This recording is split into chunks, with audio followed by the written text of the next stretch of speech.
আসসালামু আলাইকুম রাহমাতুল্লাহ। প্রিয় দর্শক, এই পৃথিবীর বুকে এমন কোনো স্থান নেই যা পবিত্র কাবা শরীফের সমতুল্য এবং মর্যাদা সম্পূর্ণ হতে পারে। আল্লাহর ঘর পবিত্র কাবা শরীফ সর্বোত্তম বরকতময় এবং সকল বরকতের আধার।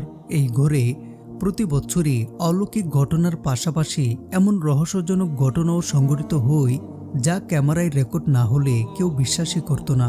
প্রিয় দর্শক, সম্প্রতি কাবা শরীফের একটি ভিডিও ইনস্টাগ্রামে ছড়িয়ে পড়েছে এবং এই ভিডিওটি মধ্যপ্রাচ্য সহ পুরো পৃথিবীতে এখন ভাইরাল হচ্ছে।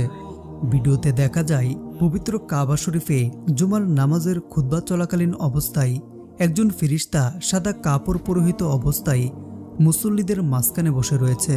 মসজিদে উপস্থিত মুসল্লিগণ এটিকে না দেখতে পেলেও হেরাম শরীফে লাগানো সিসি ক্যামেরায় সেটি রেকর্ড হয়ে যায়, যা আপনারা এখন স্ক্রিনে দেখতে পাচ্ছেন।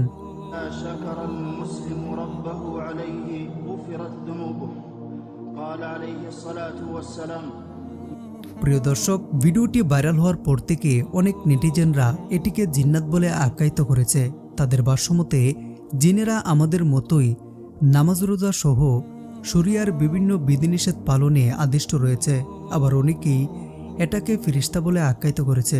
তবে এর মূল হাকিকত একমাত্র আল্লাহই ভালো জানেন।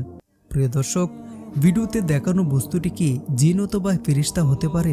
এই বিষয়ে আপনার কি মতামত তা অবশ্যই কমেন্টে জানিয়ে দিন। মহান রব্বুল আলামিন আমাদের সবাইকে পবিত্র ঘর বাইতুল্লাহ জিয়ারত করার তৌফিক দান করুন। আমিন।